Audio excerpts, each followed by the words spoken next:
listening to Tony Slattery's Rambling Club, and you're most welcome.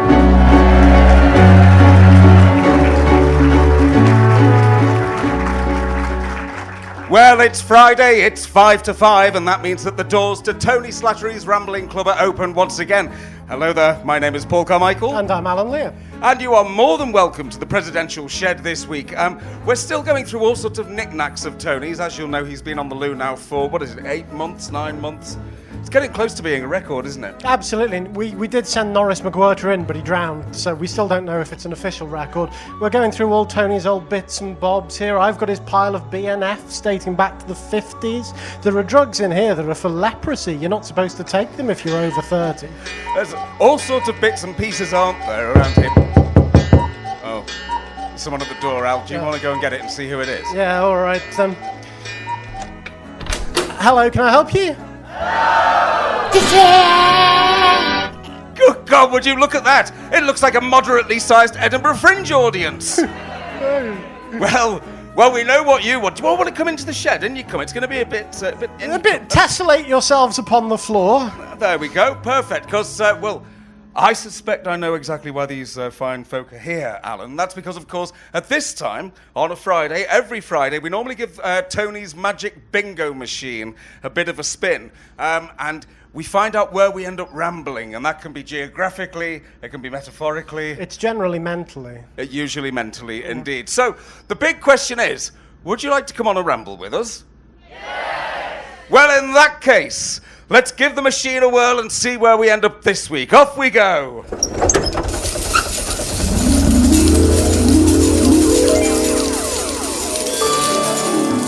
Tony's enchanted bingo machine. A curious contraption of cogs, levers, and glowing buttons that hums with ominous energy. This machine generates 3 completely random numbers. These numbers are fed directly into the Dewey Decimal System, the arcane reference system by which books and their contents are categorized. In this way, the bingo machine conjures from thin air a topic of conversation so enthralling, so wildly unexpected, that it leaves the members of the Rambling Club both bewildered and vaguely excited. Thus, another evening is saved from the brink of boredom, thanks to Tony's marvellous, possibly haunted and entirely inexplicable bingo machine.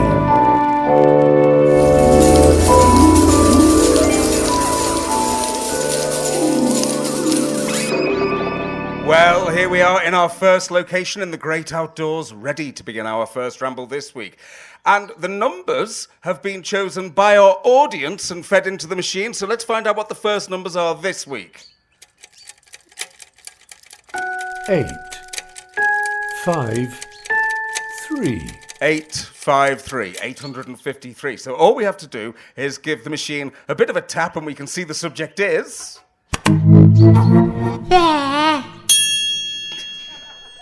Tony loved that sound. The first subject that we are meant to ramble about, however, this week, of course, what we have to do is try and ramble about our lovely Tony. The first subject, Alan, is Italian fiction.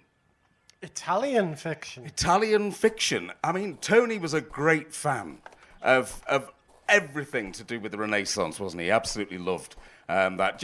You could discuss plays with him and the times that he had this most outrageous competition with Stephen Fry when they were doing a production of, I think it was a revenge play, and they both put bigger and bigger feathers on their hats each performance. Well, it was just Tony putting a bigger and bigger feather on, desperately trying to court Stephen Fry, but I don't think he ever did. No, and of course Tony had been a linguist at university. He'd specialised in the Romantic languages, so I think the specialism of his degree was the 13th century Spanish poetry of religious ecstasy. So, yeah, Romance languages were very much his bag. They were. But hang on, Alan. Can you see someone approaching in the distance? By jingo, I believe I can. Is that Mitch Benn? Oh, Mitch, in you come. Give Mitch a round of applause. He's joining us for a ramble. Oh, Mitch, grab a seat. Thank you. Hello, Nearly Mitch. pulled a Stephen Frost on you there. So, Mitch, we're having a ramble Aye. with our wonderful guest presidents, Hello, many of guest them presidents. here. And Italian fiction, somehow, or we could just talk about Tony. Oh, I could talk about Tony. I mean, I did Romance languages at university. That's what I was doing. But I only ever really encountered Tony once or twice. It was in the Fringe of 2018 when he's kind of come back trailing it a bit. He had an improv show. It was the only time I ever worked with him. We did improv together in it was the Stand One. Stand, wasn't it? Yeah, we did that. We did it together. That was quite fun. And that's quite. I ended up improvising a song about I can't remember somebody being married on a roof. Can't remember. But the thing is, I do indirectly owe quite a good deal to Tony because, in particular, that kind of end of the 80s improv scene. Because I came to Edinburgh University in 1988, which is about the time that the aforementioned Whose Line was really becoming a big thing on Channel 4. I remember Tony was one of those guys. He was just like ultimately reliable. He wasn't sort of, he didn't kind of hog it the way Paul tends to, and he didn't sort of, like just try and blow everybody away the way Sessions used to, but he was always absolutely dependable. I mean, because think about improv, there's kind of a Tao of improv, you know what I mean? The way you learn it, and there's sort of things that you do and things that you don't do, like you never block. Somebody comes up with an idea, you should always react, yes, and... agree with it and add something. Don't go, no, and don't bring everything to a grinding halt just so you can get a one-liner in, And Tony, I could tell, you just watch him because he's really kind of studied it. He really knows how to keep this moving, Even if it means he doesn't get that many kind of limelight moments himself, he doesn't get that many, improv dazzling guitar solos himself. But when I went to Edinburgh University, in my second year at Edinburgh University, there was a guy called Toff Marshall who was a grad student from Canada, brought over the improv show that he'd had at university in Canada, although he was actually at Montreal, McGill in Montreal. And they were calling it theatre sports because that's the name that Keith Johnson in Calgary invented it with. So it's kind of a Canadian thing, this kind of codified team improv. It's invented by a guy called Keith Johnson at the Loose Moose Theatre Company in Calgary in the 70s. And he brought that over and it became a regular Friday night thing at the Bedlam Theatre on George Forth Bridge. And it is still a regular Friday night thing at the Bedlam Theatre. 36 years later, and I don't know whether they're doing a show at the Fringe this year, but what was rather adorable is when I was up at the Fringe, I think 2 years ago, one of the current ones flyered me, and I holding this bit of paper going, I was in this before you were born. Like this show with this name, they call themselves the Improverts these days. But it was on the basis of that because I was doing languages, I spent the academic year of 90 to 91 living in Spain, being kind of language assistant in high schools, putting theatre companies together and everything. Put at least 2 bands together. Ended up playing an anarchist rock festival in the middle of the desert, which was rather fun. But when I came back to before I could get back to Edinburgh, I had to spend the summer of 91, my last summer before I graduated, somewhere where I could practice my French. And I didn't particularly want to do France again, so I thought, wait a minute, I know somebody who has a bunch of friends in Montreal. So I got Toff Marshall, the guy who brought improv to Edinburgh Uni, to set me up with his improv buddies in Montreal. And it was as a result of hanging out in their comedy club all summer that I ended up doing a bunch of open spots. And that's the first time I ever did stand-up, which ultimately became sort of the basis from which everything else I do sprung. So while I don't necessarily owe Tony a personal debt of gratitude, everything I do kind of came off the back of that late 80s improv boom, of which Whose Line was definitely the most public-facing bit. So, it all you really comes to picked that. up on something there that I think we all experienced, and that was that generosity as a performer, wasn't it? Because James always said, if he could make Tony laugh just once, you felt on top of the world, didn't you? You really did. Yeah. But you experienced that, didn't you? That. Absolutely. I mean, somebody asked me a little while ago, what do you need to be an improviser? And the only formula I could think of was that Tony himself had 3 things. Firstly, he was an incredibly clever guy and had a wide breadth of knowledge, which meant that whatever you asked him about, he could come up with something. Yeah. The second thing was that he was just naturally funny. He had a sharp sense of humour and was, not afraid of pushing the edge of it. But the third thing was that he was a real people person. He loved other people, and he loved seeing other people shine. So even though, he'd be doing an improv show with some nobody like me, if I had an idea by some miracle, he was happy to let me run with it. And he'd go, no, you go. He loved to watch other people get laughs. And he was a real team player in a way that you know, stereotypically a lot of stand-up comedians aren't, because they're all kind of... Well, I suppose it's because Tony was coming out of a sort of out of a theatrical angle rather than the theatrical and cabaret angle rather than the stand. It was everything Tony did was basically sort of collaborative. You know, so that, if anything, because you do find, you know, stand-ups, and I can be guilty of this in improv, that they do go for the big, you know, jazz hands moment when what you're supposed to be doing is keeping everything moving. You know, I mean, I've seen some brilliant, you know, the Shoot from the Hip guys. Their narrative stuff is amazing. You know, the fact they do their improvised blockbuster movie, and it's sort of, it's all over the fucking shop, but somehow it all holds together, and there is actually a plot in there, you know. But part of the trouble with improv, one of the tempting things about improv, and I don't know if this is still the case, but certainly when it started in the 80s, it was definitely the case. People are so bloody impressed that you're doing it at all. They tend not to notice whether you're doing it well. And if you can do it at all, people go, oh my God. It's just like, yeah, no, but this is like really obvious stuff. I'm doing this really meat and potato stuff. I'm doing this. But in actual fact, it's important to have that, though, because, you know, it's only if everybody is being cognizant of the sort of, you know, the structure and keeping it moving, that you then facilitate, you know, somebody like Sessions, as it was, you know, or like my old mate Andy Walker, like it was in the Improvers, to suddenly just go off on one, you know, and think, oh, where's he going now, you know. But yeah, it's great fun to do. Something I'm really missing this year is my favorite of the late night cabarets for the stand-ups to do is set list, and it's not on this year. I love set list. Set list is where it's a stand-up improv format. You get up on stage and there's like a PowerPoint screen behind you, and every time you turn and look at the screen, a phrase or sentence will pop up on that screen, and that's what you're talking about right now, you know. And I once described it as, it's like actually doing what stand-up is the art of pretending to do.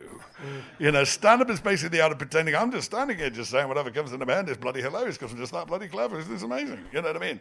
Whereas stand-up's like, oh crap, you know. Yeah. So I'd get up with the guitar and improvise songs because I need at least one of my crutches, damn it. Yeah.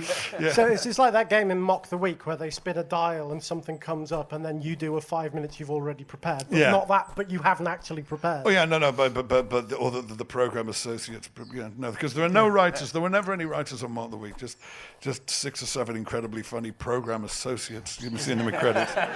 And if they happen to come up with 6 minutes of zingers each while they're associating with the program, then hey, waste not, want not, you know. But well,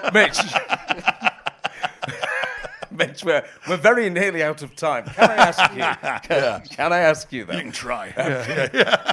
When you think about Tony, then maybe in terms of what did he mean to you, or what did he mean more, you know, more widely than that? What did he mean to people in general, do you think? I don't know, because the thing was, he was, in terms of his off-screen life, quite enigmatic, and I think that's why, you know, when people discovered that there was actually quite a lot of trouble going on there, I think people weren't that surprised, just because, not necessarily because it felt like he was hiding anything, but there was stuff he was not sharing, you know what I mean? Stuff he very much chooses to keep to himself.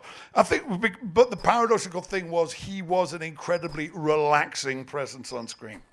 You know, he was a very calm. I mean, for a start, you know, he was ridiculously telegenic. You know, the TV just loved that little innocent face of his. You know, and he was particularly good at playing those kind of, you know, slightly lost innocence, you know, when in his acting work as well. But he was just a very reassuring presence. He was a guy who looked like he knew what he was doing. You know, but wasn't making to think about presenting, because he did a bit of presenting, and I've done a bit of presenting. The thing about presenting is it only occurs to you that there's a job there to do when you see somebody who can't do it. If somebody does it well, it doesn't look like they're doing anything. They're just there. And the show is just miraculously happening around them. It's only when you see somebody who can't present that you realize that presenting is actually a skill. You know, and he was one of those guys.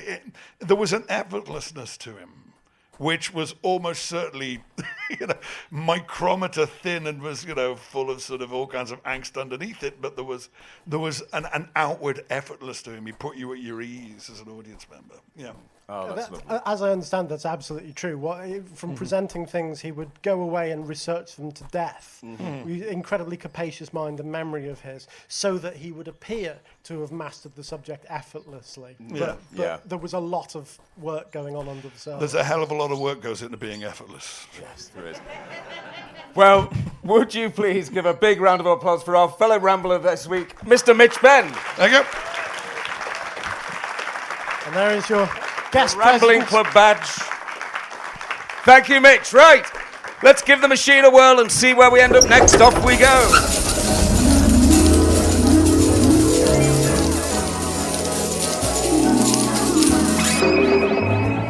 Well, here we are, a second location and a second set of numbers, as chosen by our audience this week. And the second set of numbers are...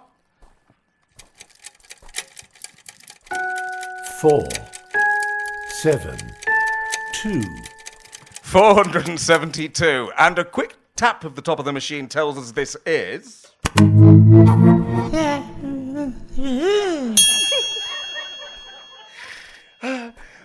Oh, God. The etymology of classical Latin. Tony introduced me to a picture, which was actually Roman, which I've introduced to many people since. And it was this remarkable little statue of a goat lying on its back in missionary position whilst Pan the god had sex with it. And he introduced me to this, but since then I've seen it talked about by Mary Beard, and it's actually got a trigger warning, the statue in the British Museum, that you shouldn't see it if you're of a nervous disposition. So I was very gratefully introduced me to that in particular. But etymology of classical Latin, Al? Not especially, no. No. But I'll tell you what's rather lucky here is, look who's that in the distance over there.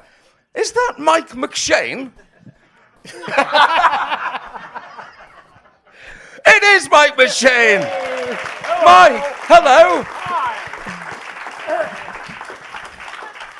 Oh, Mike, welcome to the Rambling Club. Thank you very much. Lovely to have you Good here to again. see you again. Yes, it's lovely to have right. you here. Well, we were about to have a chat about the etymology of classical Latin.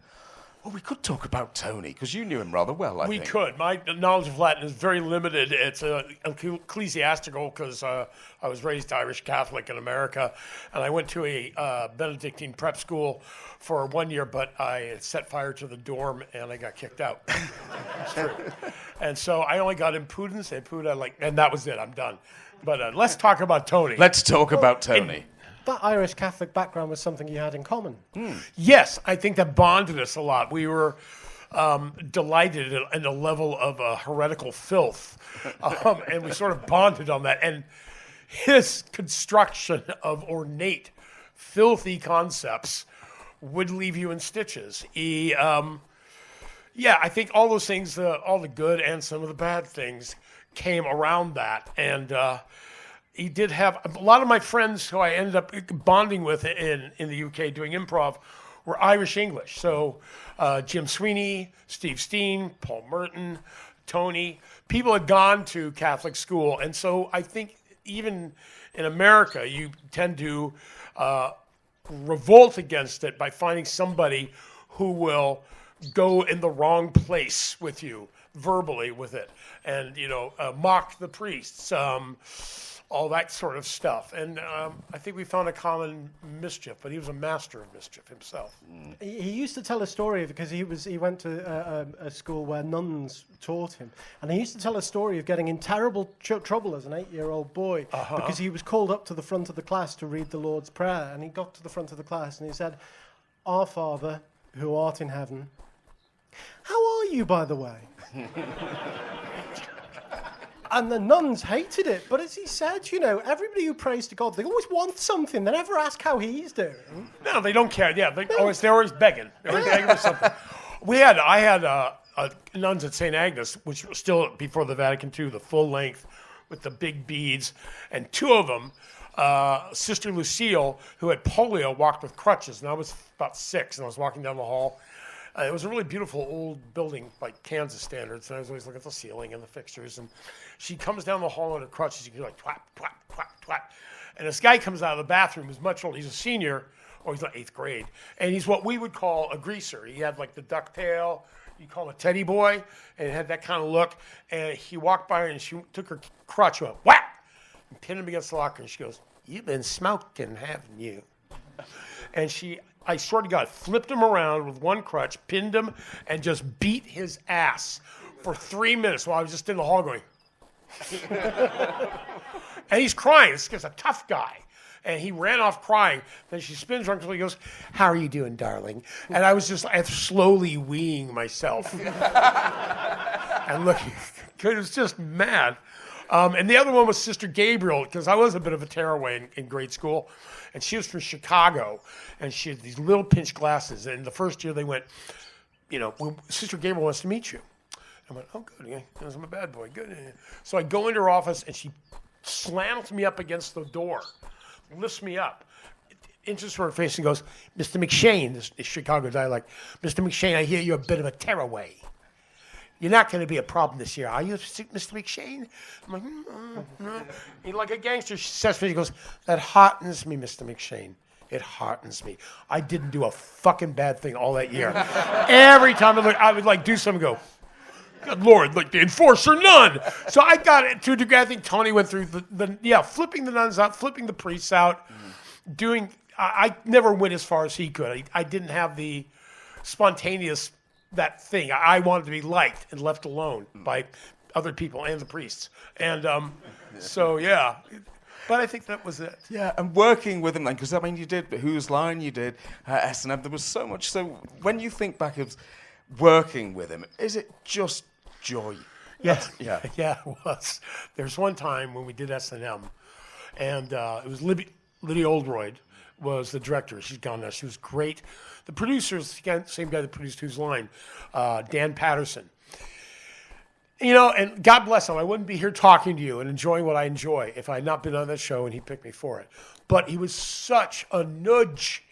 God, he was such a nudge. And he thought improv was a good idea, that they could only be improved by planning things. Literally, you would do something, he goes, oh, man, that's really good. Now, let's do it again. Why don't you add something about a hamburger? And we're like, Tony was like, it's improv. And it was very small rehearsal space for S&M, but playing space. Richard was there, too. They stuck him up in the rafters with his keyboard occasionally. And he did the music for it occasionally. And one time we'd had a long day. We shot 2 episodes a day. So we were in a room about a quarter the size of this for like 6 hours, with like a 20-minute break for lunch. And so, you're tired. And we were in the hallway, and he was giving us notes, endless notes. And Tony does this thing, which you always got to watch for. He would do this over-listening. He'd be listening to Dan and go, oh, really? Really? No. And you're like, oh, Jesus Christ, what's he going to do? Jesus Christ, what's he going to do? And I'm saying, as he's doing that, he's got his toilet kit in his left, cradling his left arm here. He opens it up, and Dan's talking, going, oh, really? He takes out a can of deodorant and goes, top to bottom. I mean, literally shellacks him with right guard. You could smell it in the hallway, and I'm just like, oh, my God. I stopped him before he pulled out the lighter. But I kind of went, I go, well, I guess this series is over now. And I think one of the reasons he wouldn't take any crap from Dan. And whether that worked against him or not, I was proud of him. He had guts, and he believed in the fundamental rules. You don't make plans. You just got to go in there. And he was fearless and very free on stage and in delight. As Mitch said, he would bring delight. He would say yes, and he would build. But often what he was building was like a wicker man with a giant dick stuffed with gay sailors, and with, just going crazy. And so I always was in wonder of him, because once I found out the width of his knowledge, but he never paraded it or made me feel insecure about what I didn't know. We'd grab each other's spiritual hands and just run into the woods laughing and cackling. And that made it a great thing. And I'm lucky, like Richard said, I'm lucky to have known him. I'm inspired when I think about him. That's lovely. That is lovely. He was, everything you were saying there, I think, really did resonate with us, didn't it? When it came to the Rambling Club, the main thing he was we won't know what the numbers are, will we? And I said, no, promise. No. Good. Because he wouldn't have any element of planning at all. And that required real bravery, didn't it? I suppose you had to be brave performers to do all that. I think you have to trust that it's going to go somewhere, and the more you try to plan, the more you'll hit somebody. If you're playing with somebody, they're going to throw somebody out there, and you've got this thing written in your mind.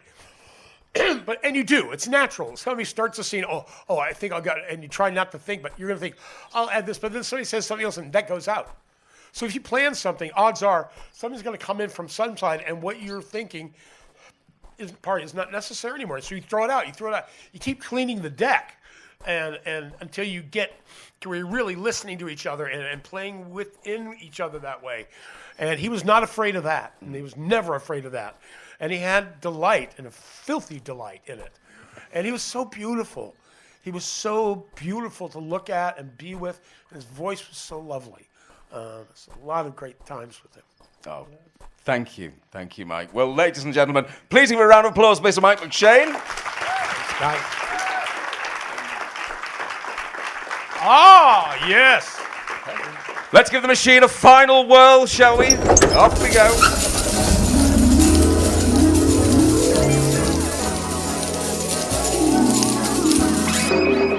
Well, here we are back in the presidential shed. Our rambles for now are ended with our guest presidents this week. Not only Mike McShane and Mitch Benn, but this huge audience in Edinburgh. Have you enjoyed your rambles this week? Yeah. Oh, wonderful. I'm so glad to hear that. We do need one more thing from you. You might remember on Whose Line Is It Anyway? Every week someone would read the credits in the style of... Can we have an in the style of? Has anyone got an in the style of that we could have, please? How should... Oh. Winston Churchill. Nice. Right, we will come to that. So, we should just say to round off, thank you so much to everyone for coming out in Edinburgh tonight, and thank you to everyone at home for listening as well. And we hope that you enjoyed this week's meeting of the Rambling Club. Now, the club meets every Friday, but if you'd like to get in touch in the meantime, here's how you can find your fellow members. Tony's official website is at www.tonyslattery.com, and you can get in touch on the contact form on that website. We're Twitter, for some reason, at Slattery Live. Please feel free to use the hashtag TSLC to discuss this week's topics. As I'm still on the burning remnants of Twitter, at Paul Carmichael V, but you can find us on Blue Sky at Rambling Club. And Tony also has a good old-fashioned Facebook group at www.facebook.com/group/TheTonySlattery. And he's on Instagram at Tony_Slattery_official. But if people want to join the Rambling Club themselves, Paul, how do they do that? Well, what they can do, Alan, is they can head to www.patreon.com/Slattery Live. The Rambling Club is open 24 hours a day, 7 days a week. And there you can find all sorts of treats. You can get hold, of course, of your Rambling Club badges and your membership card. But you can also hear episodes 4 weeks in advance, and there's a very special podcast, goes up twice a month, with Mr. Mark Hutchinson as our guest president. So head over to www.patreon.com/Slattery Live. And if you've enjoyed us talking to Mitch Benn about Italian fiction, why not go to wherever you harvest your podcast from and leave us a 5 stars or a nice review saying that you found the whole thing to be a divine comedy. As they say in Scotland, it's Dante you. Oh. So please do get in touch. By any of those methods, we will be delighted to hear from you. And we will be back for another ramble next Friday at 5 to 5, and we hope that you'll join us then. But until then, it's a goodbye from myself, Paul Carmichael. It's a goodbye from a colleague, Mr. Alan Lear. Goodbye. And it's a goodbye from our guest president and soon-to-be Winston Churchill impersonator, Mr. Mike McShane. Yep. You have been listening to Tony Slattery's Rambling Club with our special guest presidents, Mitch Benn and me, Mike McShane. They were accompanied by Stephen Fry as the voice of the bingo machine. Acting presidents Mitch and Mike were assisted by Paul Carmichael and Alan Lear. The music was composed and performed by Michael Livesley and Andy Frizzell. Silly voices are by Michael Livesley, and the show's concept is by Paul Carmichael. Our producers are Stuart Morris and Alan Dybing, and the show's researcher is Sula Carmichael. Hot. The show's producers are Eric Lear and Mark Wee Hutchinson, and the program was edited by Harry Carmichael. Our series executive producer is Mark Strickson. Tony Slattery's Rambling Club is a Fanfaronade production, and we will be filthy on the land, we will be filthy on the sea. And bring me another shot of Armenian brandy, you filthy bastard. Goodbye.